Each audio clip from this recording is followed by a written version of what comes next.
तो नमस्कार दोस्तों, आते हैं आज हम देखते हैं क्लास 10th के विज्ञान से अध्याय 10वां प्रकाश, परावर्तन एवं अपवर्तन, जो एनसीईआरटी बेस पर आधारित है। हम एनसीईआरटी को फॉलो करते हुए हम ये पढ़ेंगे कि एनसीईआरटी में किस प्रकार से आपके इस अध्याय को पूरी तरह से बताया गया है। तो देखते हैं, सबसे पहले प्रकाश को समझते हैं। तो प्रकाश क्या है? तो प्रकाश वह ऊर्जा है, प्रकाश वह ऊर्जा है जिसके द्वारा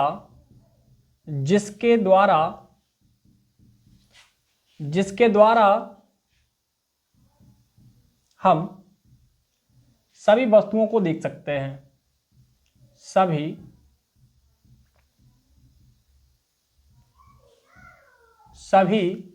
वस्तुओं को देख सकते हैं या देखते हैं। तो प्रकाश क्या है? तो प्रकाश से हम क्या करते हैं कि सभी वस्तुओं को देखते हैं। किसी भी वस्तु पर जब प्रकाश पड़ता है तो उससे प्रकाश टकराकर हमारी आंखों तक वापस आता है, तो हम उस वस्तु को देख पाते हैं। तो इसके बाद हम देखेंगे, एनसीईआरटी में ही आपको दिया गया है कि प्रकाश का विवर्तन क्या होता है। सॉरी, प्रकाश का विवर्तन।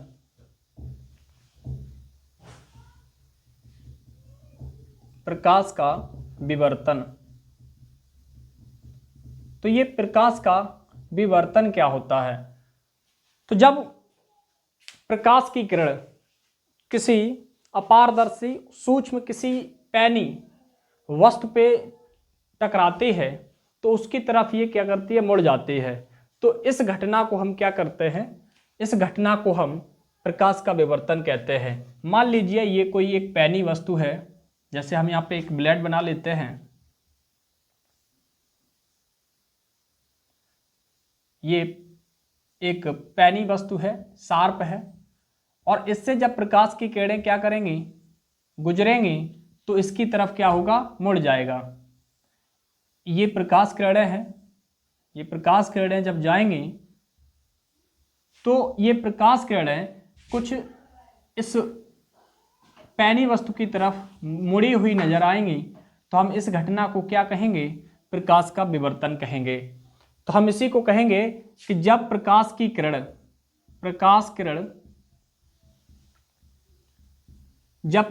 किरण किसी नुकीली या पैनी शार्प वस्तु से गुजरती है तो उसकी तरफ थोड़ी सी मुड़ जाती है, हम इस घटना को प्रकाश का विवर्तन कहते हैं।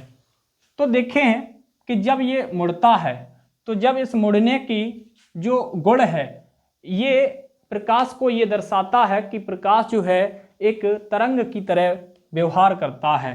जिस प्रकार से तरंग जो होती है ऐसे चलती है,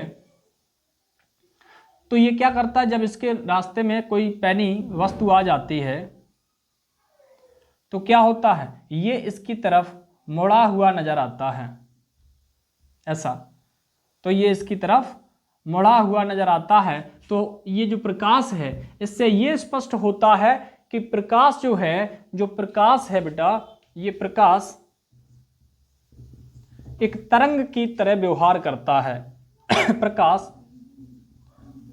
तरंग की तरह व्यवहार करता है। तो इससे ये पाया गया, जब किसी शार्प वस्तु से प्रकाश को गुजारा गया तो ये प्रकाश इसकी तरफ मुड़ गया। तो ऐसा वहां से ये प्रतीत हुआ कि जो प्रकाश है वो एक तरंग की तरह व्यवहार करता है। तो आगे देखते हैं।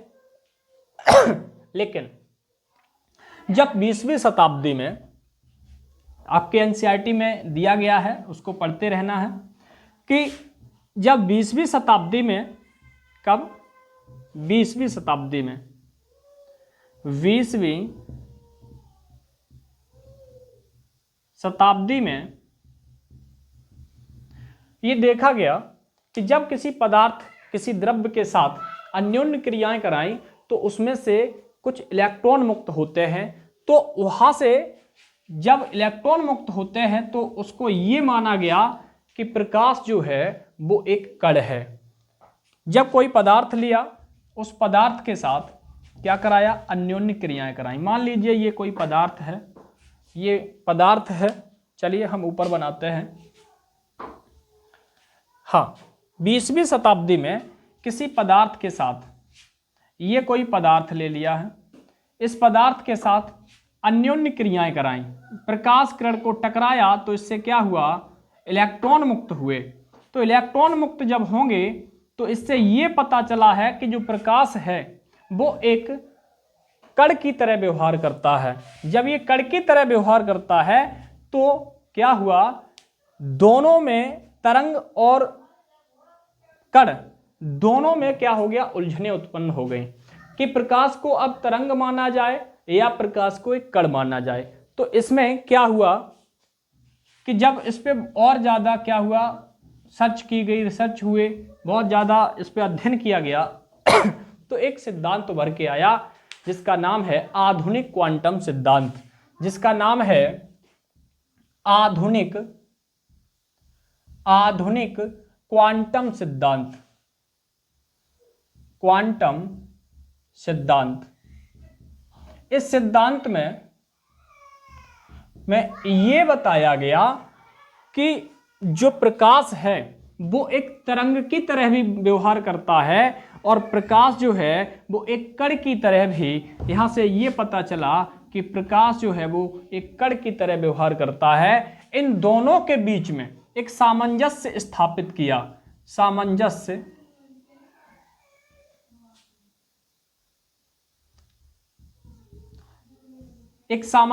स्थापित किया कि प्रकाश जो है वो एक तरंग के रूप में भी व्यवहार करता है,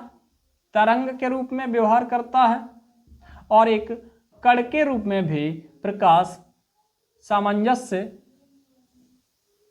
स्थापित हुआ कि जो प्रकाश है वो एक तरंग के रूप में भी व्यवहार करता है और प्रकाश कण के रूप में भी व्यवहार करता है। तो ये किसमें बताया गया, आधुनिक क्वांटम सिद्धांत में। तो आप लोग कैसे लिखेंगे, सबसे पहले अगर आपको ऐसे क्वेश्चन पूछा जाता है कि प्रकाश का विवर्तन क्या है, तो प्रकाश का विवर्तन आप क्या लिखेंगे कि जब किसी पैनी या नुकीली या किसी अपारदर्शी वस्तु से जब प्रकाश को गुजारा जाता है तो वो प्रकाश उस वस्तु की तरफ मुड़ जाता है। हम इस घटना को प्रकाश का विवर्तन कहते हैं। आगे देखेंगे कि अगर ये पूछ दिया जाए आपको, क्या बताइए क्या प्रकाश जो है तरंग की तरह व्यवहार करता है, इसका कोई एग्जाम्पल बताइए, तो आप बता देंगे कि प्रकाश का विवर्तन ही ये बताता है कि प्रकाश एक तरंग की तरह व्यवहार करता है। जब कण की बात करेंगे तो आप ये बता देंगे कि जब किसी प्रकाश किरण को किसी पदार्थ के साथ अन्योन्य क्रियाएं कराई जाती हैं तो यहां से इलेक्ट्रॉन मुक्त होते हैं, अर्थात ये कणों का क्या करता है, बाहर छोड़ता है, निकालता है। तो हम इसको कहेंगे कि ये प्रकाश कण की तरह व्यवहार करता है। अगर ये कह दिया जाए कि इन दोनों के बीच सामंजस्य स्थापित कैसे हुआ, किसके द्वारा हुआ, तो आप बता देंगे कि आधुनिक क्वांटम सिद्धांत के द्वारा ये समझाया गया है, ये सामंजस्य स्थापित किया गया कि प्रकाश तरंग और कण दोनों के रूप में व्यवहार करता है। तो हम देखते हैं आगे प्रकाश का गुण क्या होता है, तो हम प्रकाश के गुणों को समझते हैं। चलिए हम इसको साफ करते हैं। सॉरी।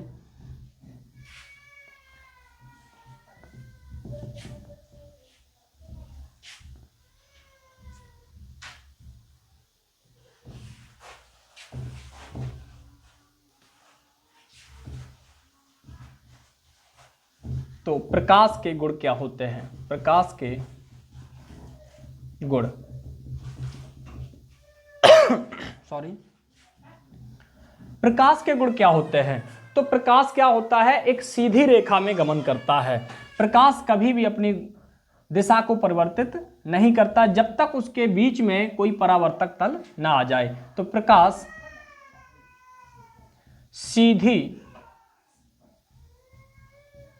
रेखा में गमन करता है, गमन करता है। प्रकाश सीधी रेखा में चलता है। अगर प्रकाश को इस बिंदु से इस बिंदु तक जाना है तो ये ऐसे घूम के नहीं जाएगा, ये सीधा जाएगा। अगर इसके बीच में कोई परावर्तक तल आ जाएगा तो ये अपनी दिशा को परिवर्तित करेगा, अर्थात ये सीधी रेखा में गमन करेगा। तो आगे देखते हैं प्रकाश के और क्या गुण होते हैं। अब प्रकाश के गुण और क्या रहते हैं, तो प्रकाश से हम वस्तुओं को देख सकते हैं। यानी प्रकाश से क्या होता है, प्रकाश से वस्तुओं को देखते हैं। और क्या गुण रहता है कि प्रकाश जब किसी अपारदर्शी वस्तु से टकराता है तो उसकी छाया का निर्माण करता है, उसकी छाया बनाता है। यानी प्रकाश अपारदर्शी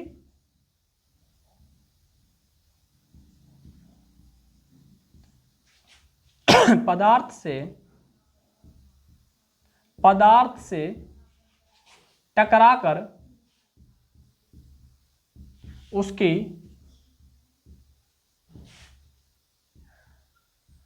छाया का निर्माण करता है, उसकी छाया बनाता है। और क्या प्रकाश के गुण रहते हैं, तो देखते हैं कि प्रकाश जो होता है,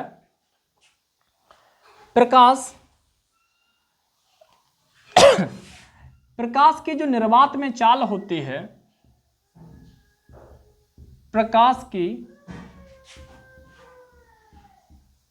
निर्वात में चाल जो होती है वो 3 × 10⁸ मीटर प्रति सेकंड होती है। तो ये प्रकाश के क्या होते हैं, गुण होते हैं। तो हम आगे देखते हैं कि प्रकाश का परावर्तन क्या होता है। तो एनसीईआरटी को फॉलो करते हम लोग देखते चलेंगे और आगे बढ़ते हैं। प्रकाश का परावर्तन, तो आज हम देखेंगे बेटा प्रकाश का परावर्तन। तो देखते हैं, पहले इतना नोट कर लीजिएगा, हम इसको साफ किए देते हैं।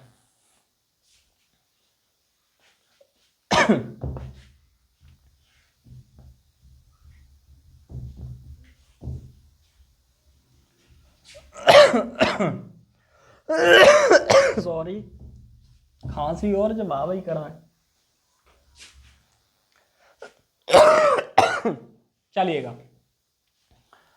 चलिए तो हम देखते हैं प्रकाश का परावर्तन क्या होता है। प्रकाश का परावर्तन क्या होता है।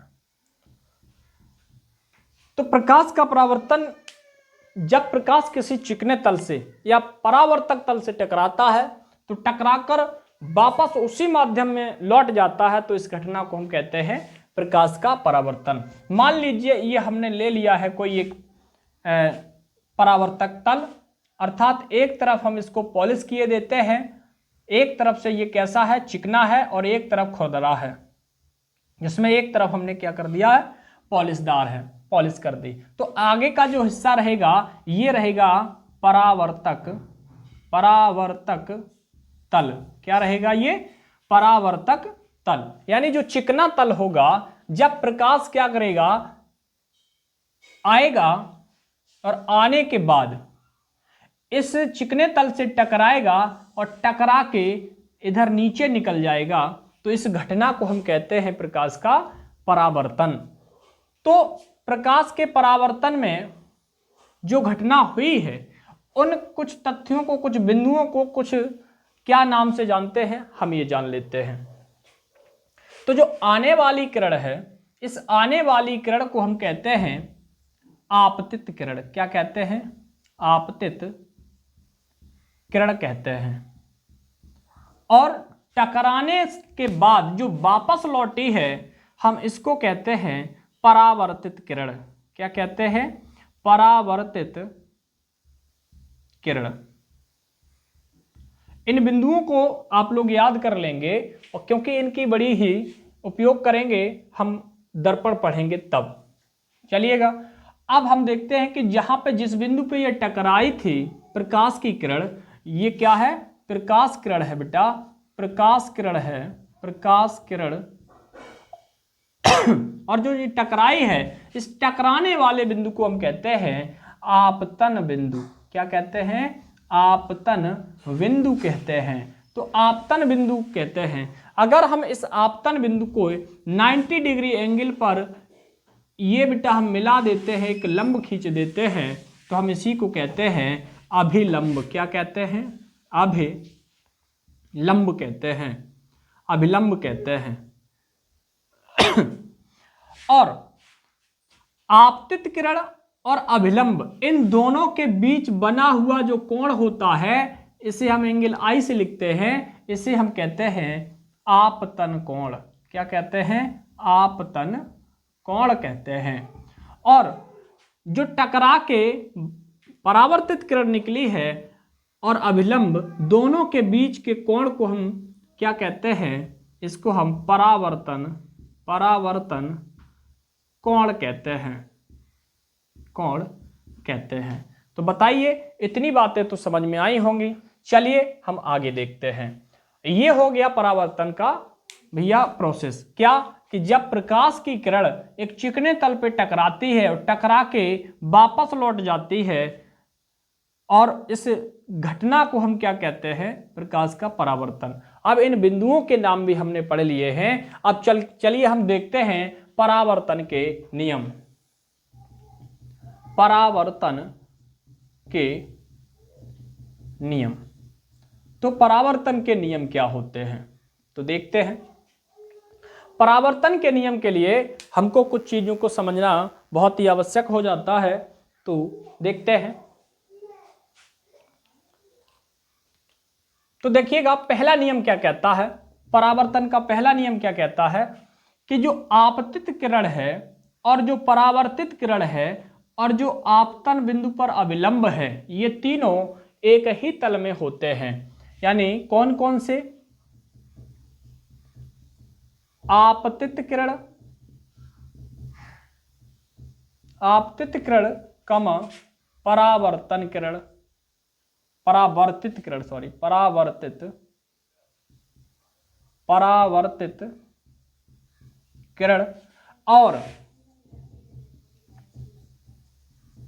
आपतन बिंदु पर अभिलंब,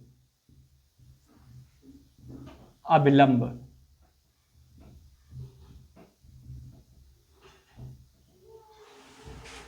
आपतन बिंदु पर अभिलंब, तीनों एक ही तल में है। अर्थात एक ही तल ये क्या होता है, तो एक ही तल ये होता है कि मान लीजिए मेरे पास ये तीन, ये हमारे पास दो मार्कर हैं, हम एक वस्तु और ले लेते हैं। मान लीजिए कि हमने ये ले लिया। अब इनको अगर हम दिखाएंगे तो ये एक ही तल में है। जैसे ये मार्कर है, ये एक ही तल में है। अगर इसको ऐसा कर देंगे तो ये तल आपका एक ही तल नहीं रहेगा। अगर हम इसको तीनों को ऐसे कर लेंगे तो ये आपका एक ही तल होगा। तो ये जो होते हैं आपतित किरण, परावर्तित किरण और अभिलंब, ये तीनों ऐसे ही रहेंगे, ऐसे ही रहेंगे जैसे कि हम ये बता दिए हैं। देखते हैं दूसरा नियम क्या कहता है।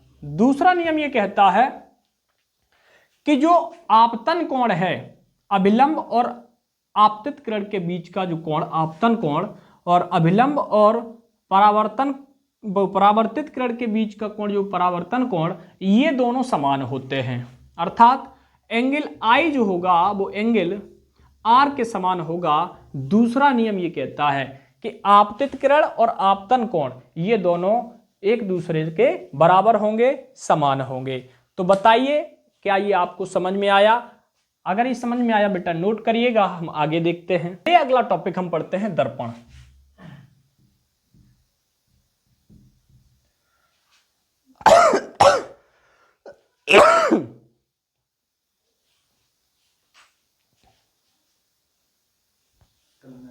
हाँ, तो चलिएगा अब हम अगला टॉपिक पढ़ते हैं दर्पण को। तो दर्पण क्या होता है? तो दर्पण एक ऐसा पदार्थ होता है जिसका एक तल परावर्तक तल हो और उसमें हमारा एक छवि दिखाई दे, हम उसको क्या कहेंगे? हम उसको दर्पण कहेंगे। यानी एक ऐसा तल जो परावर्तक तल हो, जो चिकना हो और जिसमें हमारी छवि दिखाई देती हो, हम उसको क्या कहते हैं? दर्पण कहते हैं। तो दर्पण कितने प्रकार के होते हैं? तो दर्पण दो प्रकार के होते हैं। एक होता है समतल दर्पण, समतल दर्पण होता है। दूसरा होता है गोलीय दर्पण। क्या होता है? गोलीय दर्पण, गोलीय दर्पण होता है। अब समतल दर्पण क्या होता कि समतल दर्पण एक ऐसा दर्पण होता है जिसका जो परावर्तक तल है, जो परावर्तक तल है वो बिल्कुल प्लेन हो, समतल हो। अर्थात हम जो शीशा देखते हैं, इसका जो परावर्तक तल होता है वो कैसा होता? बिल्कुल प्लेन होता है। तो हम उसमें जब अपनी छवि देखते हैं तो हम उसको क्या कहेंगे? समतल। तो समतल क्या है? यानी जो बिल्कुल प्लेन हो। मान लीजिए ये रहा कोई एक समतल, बिल्कुल सीधा, और एक तरफ इसमें हमने कर दिया है पॉलिश। क्या कर दिया है? पॉलिश कर दिया है। तो इधर वाला जो तल होगा ये कैसा होगा? बिल्कुल प्लेन होगा। कैसा होगा? प्लेन होगा। अर्थात हम इसको कहेंगे, ये इसका हो गया परावर्तक तल। क्या हो गया? परावर्तक तल। तो हम ऐसे तल को क्या कहेंगे? समतल कहेंगे। और ऐसे दर्पण को क्या कहेंगे? समतल दर्पण कहेंगे। अब समझते गोलीय दर्पण। तो गोलीय दर्पण क्या होता है? तो गोलीय दर्पण आपके दो प्रकार के होते हैं। क्या होते हैं? गोलीय दर्पण आपके दो प्रकार के होते हैं। पहला होता है अवतल दर्पण, अवतल दर्पण। दूसरा होता है आपका उत्तल दर्पण, उत्तल दर्पण। तो गोलीय दर्पण, गोलीय दर्पण क्या होता है पहले तो हम ये समझते हैं। तो गोलीय दर्पण को हम इधर समझ लेते हैं और उत्तल दर्पण, अवतल दर्पण को हम यहां समझ लेते हैं। तो गोलीय दर्पण का मतलब किसी गोले का कटे हुए ऐसे भाग होते हैं जो या तो बाहर की तरफ से पॉलिश हो। हम किसी गोले को कितनी तरह से पॉलिश कर सकते हैं? हम दो तरीके से कर सकते हैं। या तो हम ऊपर से पॉलिश कर सकते हैं या फिर किसी गोले को अंदर से पॉलिश कर सकते हैं। दो तरीके से हम पॉलिश कर सकते हैं। ऐसे हम दो तरीके से पॉलिश कर सकते हैं। अब इन्हीं के कटे हुए भाग, एक हमने इसका काट लिया है, एक इसका काट लिया है। अब ये जो आपके दो टुकड़े हो गए हैं, किसी गोले के कटे हुए दो भाग हो गए हैं, तो ये वाले जो आपके टुकड़े हुए हैं ये आपके कहलाएंगे अवतल दर्पण। क्या कहलाएंगे? अवतल दर्पण। अवतल दर्पण किसे कहेंगे? एक ऐसा दर्पण जिसका परावर्तक तल अंदर की तरफ वक्रित हो, हम ऐसे दर्पण को गोलीय दर्पण या अवतल दर्पण कहेंगे। ये रहा हमारा गोलीय दर्पण का अवतल दर्पण, जिसका जो परावर्तक तल है, परावर्तक तल है, परावर्तक तल जो है वो अंदर की तरफ धंसा हुआ है। और अगर हम इसमें अंदर से पॉलिश की है तो ये जो आपका दर्पण बना है तो हम इसको कहेंगे, इसको कहेंगे हम उत्तल दर्पण। क्या कहेंगे? उत्तल दर्पण। इसका जो परावर्तक तल है, परावर्तक तल जो है वो उभरा हुआ है, अर्थात बाहर की तरफ कढ़ा हुआ है। तो हम ऐसे दर्पण को कहेंगे उत्तल दर्पण और ऐसे दर्पण को हम कहेंगे अवतल दर्पण। तो समझते हैं आगे। अब ये दर्पण के बारे में हमको अच्छे समझ में आ गया होगा। अब हमको ये समझना है कि दर्पण में सबसे महत्वपूर्ण कौन कौन से बिंदु होते हैं, उन बिंदुओं को हम कैसे जानते हैं और उन बिंदुओं को हम समझने का प्रयास करते हैं। तो ये आप जल्दी से बना लीजिए। ये भी एक कोई गोला है। ये क्या है? एक गोला है। गोला क्या होता है? हम सभी बच्चे जानते होंगे कि गोला एक गेंद की तरह होता है। हम गोले को या तो ऊपर से पॉलिश कर सकते या फिर नीचे से। चलिएगा आगे देखते हैं, इसको नोट करिएगा और हम आगे देखते हैं। जल्दी से इसको नोट करिएगा, हम इसको साफ किए देते हैं।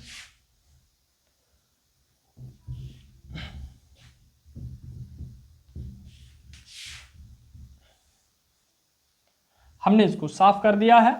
अब चेक करते हैं कि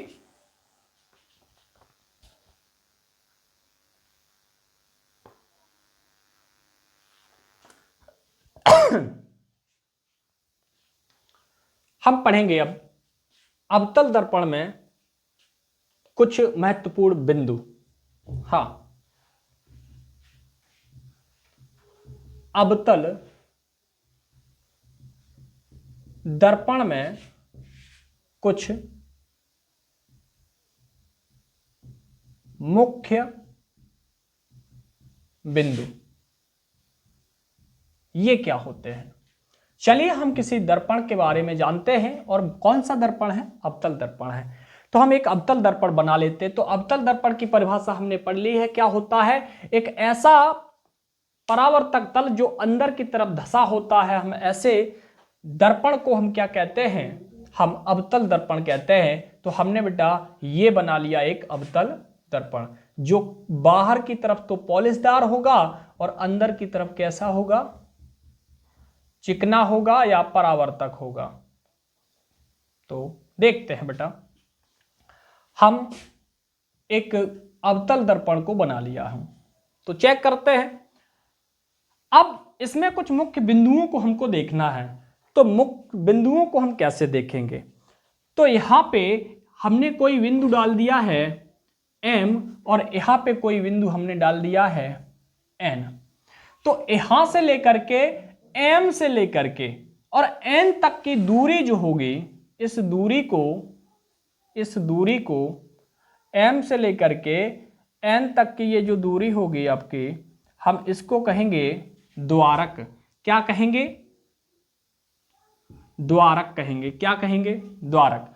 अब ये हमें पता है कि ये किसी गोले का कटा हुआ भाग है। तो हम गोले का कटा हुआ है तो गोले का कोई ना कोई एक केंद्र होगा। ऐसा ये किसी गोले का कटा हुआ भाग है। अगर ये गोले का कटा हुआ भाग है तो इसका एक कोई केंद्र होगा। अगर इसका कोई एक केंद्र है तो हमें पता है कि इस केंद्र को ही हम कहेंगे इस दर्पण का वक्रता केंद्र। क्या कहेंगे? वक्रता केंद्र कहेंगे। क्या कहेंगे? वक्रता केंद्र कहेंगे। बताइए कोई दिक्कत? तो हाँ, हम इस केंद्र को, इस गोले का जो केंद्र होगा, जिस गोले का ये कटा हुआ भाग है, हम उस गोले के केंद्र को कहेंगे इस दर्पण का वक्रता केंद्र। चलिएगा अब हम और देखते हैं। वक्रता केंद्र से अगर हम दर्पण तक की दूरी को क्या कहेंगे? तो वक्रता केंद्र से दर्पण तक की दूरी को हम कहेंगे वक्रता दूरी या वक्रता त्रिज्या। हम चेक करते हैं। सबसे पहले एक और बिंदु हम देख लेते हैं कि ये जो परावर्तक तल है, यहां से लेकर के यहां तक अंदर वाला जो परावर्तक तल है, इसका जो मध्य बिंदु होगा, कौन सा? मध्य बिंदु। किसका? परावर्तक तल का मध्य बिंदु। तो इस मध्य बिंदु को हम कहते हैं ध्रुव। क्या कहते हैं? ध्रुव, या हम इसको कहते हैं पोल। क्या कहते हैं? पोल। और वक्रता केंद्र से पोल तक की दूरी को हम क्या कहेंगे? वक्रता त्रिज्या कहेंगे। क्या कहेंगे? वक्रता त्रिज्या। क्या कहेंगे?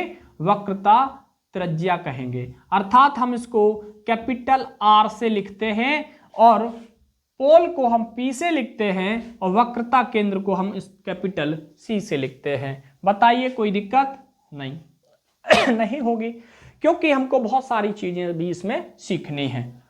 तो हमने क्या क्या अभी देख लिया, हम वो बता देते। पहले हमने जान लिया है वक्रता केंद्र। क्या देख लिया है? वक्रता केंद्र। तो वक्रता केंद्र को हमने किससे लिखा है? C से लिखा है। और वक्रता केंद्र इस दर्पण, ये किसी गोले का कटा हुआ भाग है। इस दर्पण की जो वक्रता केंद्र होगा, उसी गोले का एक केंद्र होगा जिसका ये कटा हुआ एक भाग है। तो हम चेक करेंगे। हम अगला ध्रुव। तो ध्रुव क्या है? ध्रुव क्या है? तो ध्रुव जो है बेटा ये परावर्तक तल का मध्य बिंदु है। क्या है? परावर्तक तल जो है यहां से यहां तक इसका मध्य बिंदु है। तो अगला देखेंगे वक्रता त्रिज्या। क्या देखेंगे? वक्रता त्रिज्या। तो वक्रता त्रिज्या जो है वो सी से लेकर के पी तक की दूरी है, अर्थात ये बेटा कैपिटल आर से लिख देते हैं, सी से लेकर के पी तक की दूरी। अब देखते हैं बेटा द्वारक। तो द्वारक क्या है? तो द्वारक जो है वो आपका एम से लेकर के एन तक की दूरी, एम एन हो गया आपका द्वारक। अब इसमें हमको और भी बहुत से महत्वपूर्ण बिंदुओं को जानना है, जैसे कि इसमें मुख्य अक्ष क्या होगा। तो एक ऐसी रेखा जो कहां से, वक्रता केंद्र से होती हुई और पोल से होकर के गुजरती है, हम इस रेखा को क्या कहते हैं? मुख्य अक्ष कहते हैं। क्या कहते हैं? मुख्य अक्ष कहते हैं। मुख्य अक्ष कहते हैं किसको? वक्रता केंद्र और पोल से गुजरने वाली रेखा को हम क्या कहेंगे? मुख्य अक्ष कहेंगे। और हम और भी महत्वपूर्ण बिंदुओं को जान लेते हैं। अगर बेटा इसमें बात करी जाए कि मुख्य फोकस क्या होता है, तो मुख्य फोकस क्या होता है, पहले मुख्य अक्ष देख लिया और हम देखेंगे कि मुख्य फोकस क्या होता है। मुख्य फोकस क्या होता? तो मुख्य फोकस क्या होता है? सबसे महत्वपूर्ण ये रहता है कि किसी भी दर्पण के लिए हमें मुख्य फोकस ही ये निर्धारित करता है कि उसका प्रतिबिंब कैसा बनता है। तो हम ये भी चेक करते हैं कि मुख्य फोकस किसे कहेंगे। तो पहले तो हम एक काम कर लेते हैं, इसको थोड़ा सा हम साफ करके दोबारा बना लेते हैं। इतनी चीजें क्या समझ में आ गई? और आ गई तो बेटा इसको नोट कर लीजिएगा। हम दोबारा इसको मुख्य फोकस को समझाते हैं कि मुख्य फोकस किसे कहते हैं। तो चलिएगा,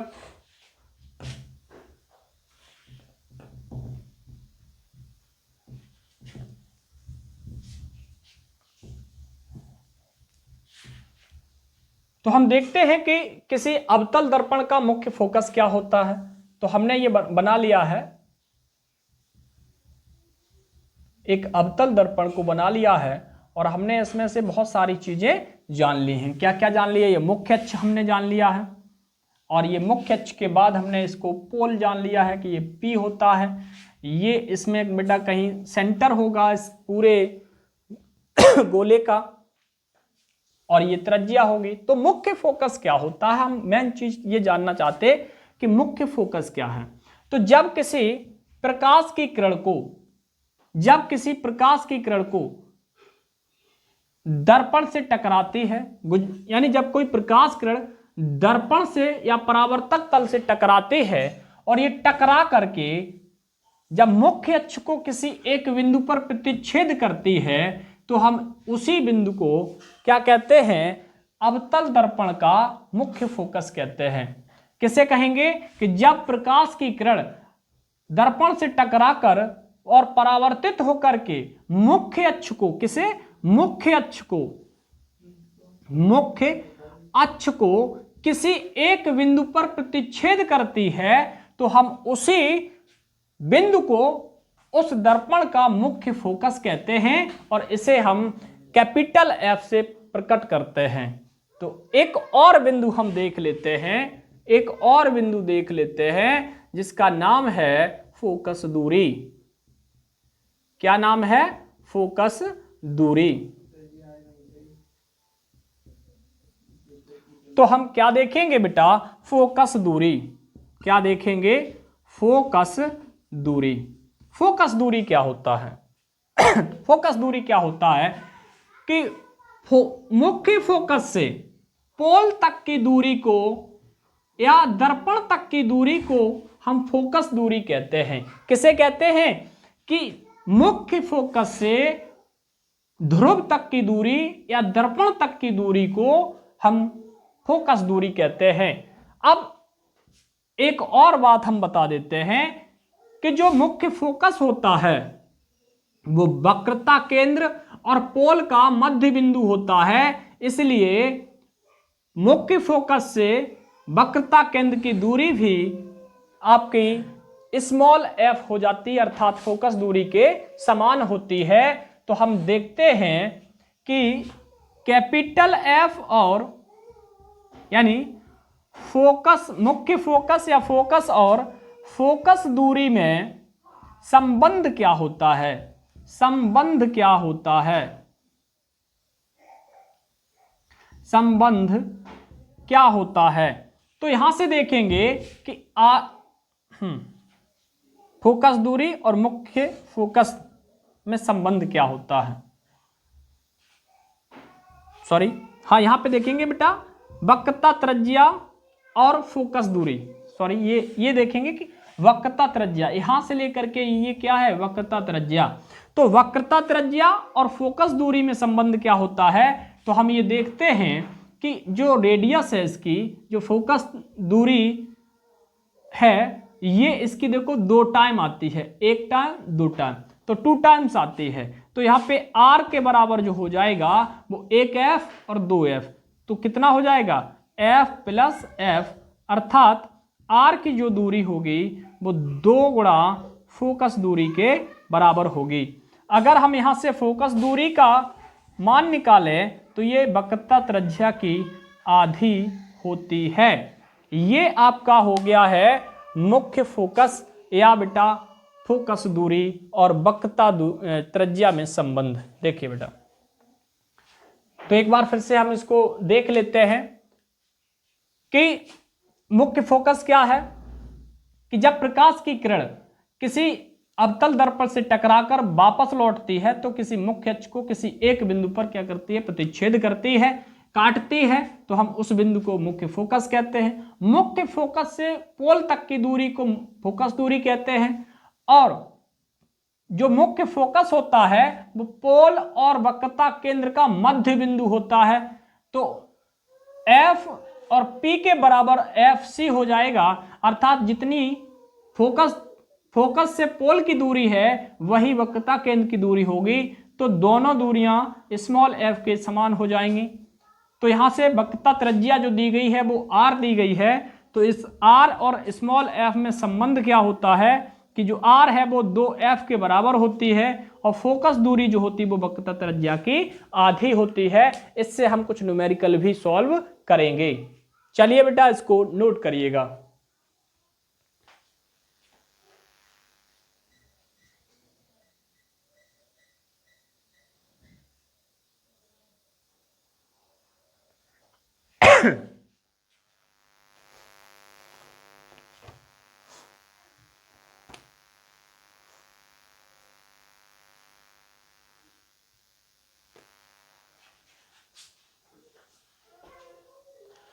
तो बताइए क्या ये इतना समझ में आया, और समझ में आया है तो बेटा इसको नोट कर लीजिएगा।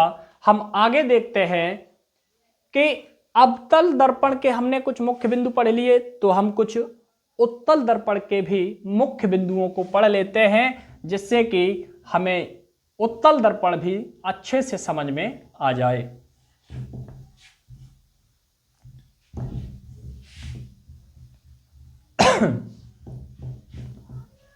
देखिएगा, अब हमको ये पढ़ना है कि उत्तल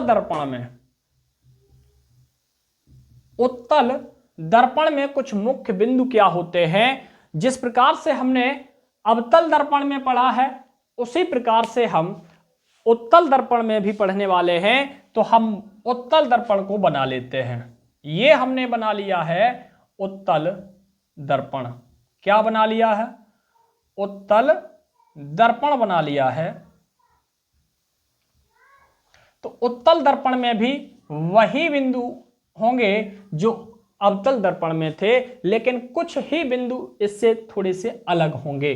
तो देखते हैं, पहला बिंदु हम देखते हैं कि द्वारक किसे कहते हैं। तो द्वारक क्या हो जाएगा, ये M मान लिया है और ये हमने N मान लिया है। तो M से लेकर के N तक की दूरी जो है ये हो जाएगी आपकी द्वारक। क्या हो जाएगी? द्वारक हो जाएगी। सेकंड देखते हैं कि ये किसी गोले का कटा हुआ भाग है। उत्तल दर्पण जो है वो किसी गोले का कटा हुआ भाग है, तो इसका भी कोई ना कोई एक केंद्र होगा।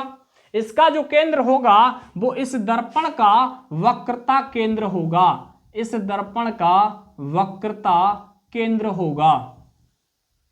किसका? इस उत्तल दर्पण का। तो इसका परावर्तक तल किधर है? बाहर है। इसका परावर्तक तल जो है बेटा वो बाहर है। तो ये क्या हो जाएगा? इसको हम कैपिटल सी से लिख देंगे। बताइए, इतनी बात समझ में आई? तो हम इसको देखो हटा देते हैं। हाँ, चलिएगा अब आगे देखते हैं। अब वही बात की पोल क्या होता, जो उसमें पोल था, पोल का मतलब बेटा ध्रुव। तो ध्रुव क्या होता है कि जो परावर्तक तल है इसका मध्य बिंदु, परावर्तक तल का मध्य बिंदु, ये कहलाएगा ध्रुव।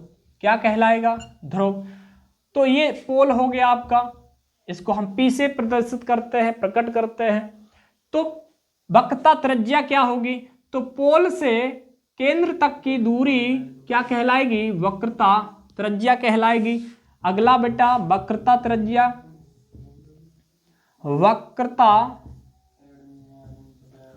वक्रता त्रिज्या। तो वक्रता त्रिज्या क्या हो गई आपकी? वक्रता त्रिज्या हो गई कि ध्रुव से लेकर के केंद्र तक की दूरी को हम क्या कहेंगे? उत्तल दर्पण की वक्रता त्रिज्या कहेंगे। आगे देखते हैं। मुख्य अक्ष क्या होगा कि पोल और केंद्र से गुजरने वाली रेखा, ये और यहां से ये सीधी निकल जाए तो हम इसी को कहेंगे मुख्य अक्ष। क्या कहेंगे बेटा? मुख्य अक्ष कहेंगे, मुख्य अक्ष कहेंगे। अब हम देखेंगे बेटा, इसमें मुख्य अक्ष हमने देख लिया है क्या होता है कि पोल और वक्रता केंद्र से गुजरने वाली रेखा को हम मुख्य अक्ष कहते हैं। तो मुख्य अक्ष हो गया आपका। अब इसमें और क्या रह गया है? अभी आपका मुख्य फोकस रह गया है और आपका इसमें रह गया है फोकस दूरी। तो चेक करते हैं। तो इसमें हम बात करेंगे मुख्य फोकस की, मुख्य फोकस की, मुख्य फोकस की। तो देखते हैं, हमेशा याद रखना है कि जब भी दर्पण के सामने, परावर्तक तल के सामने से ही प्रकाश की किरणें आएंगी और टकरा के वापस जाएंगी, तो इसमें इधर से किरणें नहीं आएंगी बल्कि इसके सामने से क्या आएंगी? प्रकाश की किरण आएगी।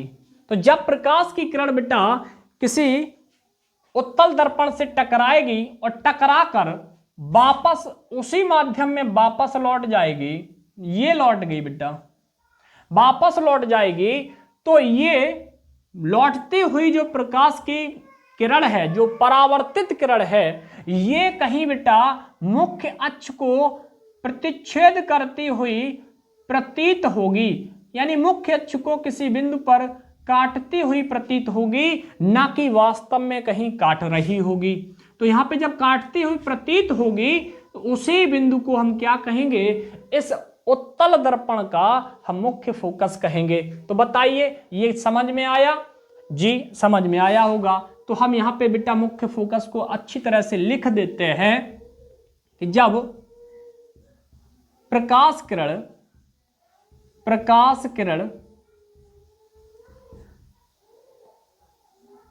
उत्तल दर्पण से टकराकर या परावर्तित होकर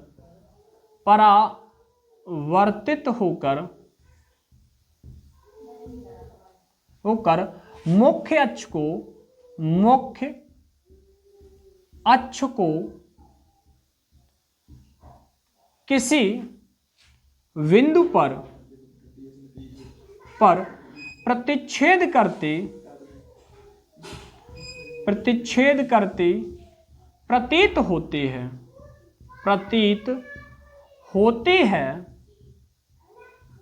है, तब उस बिंदु को मुख्य फोकस कहते हैं, मुख्य फोकस कहते हैं। बताइए, क्या मुख्य फोकस उत्तल दर्पण का आपको समझ में आया? तो जरूर आया होगा। तो अब देखते हैं बेटा कि फोकस दूरी क्या होती। तो वही इसमें भी होता है कि फोकस दूरी जो होती है फोकस दूरी जो होती है, फोकस दूरी जो होती है वो आपके पोल से, ध्रुव से लेकर के और एफ तक की दूरी को हम क्या कहेंगे? फोकस दूरी कहेंगे। तो फोकस दूरी बेटा किसे कहेंगे? हम यहाँ पे एफ से लेकर के और ध्रुव तक की दूरी को क्या कहेंगे? फोकस दूरी कहेंगे। तो बेटा इधर भी ये फोकस दूरी उतनी ही होगी, यानी कि सी से लेकर के एफ तक की दूरी बराबर होती है पी से लेकर के एफ तक की दूरी। तो बताइए ये आपके समझ में आया क्या?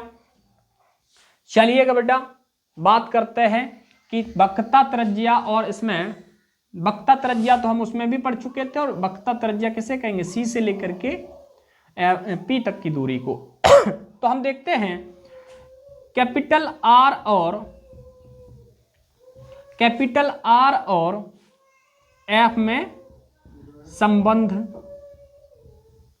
तो वही संबंध होता है जो उत्तल दर्पण का होता, वही अवतल दर्पण का, दोनों का समान होता है। तो R बराबर कितना हो जाएगा? एक F और एक F कितना होता? 2F। तो फोकस दूरी बराबर होता वक्रता त्रिज्या बटे 2। यानी कि किसी भी उत्तल दर्पण की या अवतल दर्पण की जो वो फोकस दूरी जो होती है वो वक्रता त्रिज्या की आधी होती है। तो बताइए क्या आपको ये समझ में आया? और भैया अगर समझ में आया तो बहुत जल्दी इसको नोट कर लीजिएगा। हम देखते हैं आगे।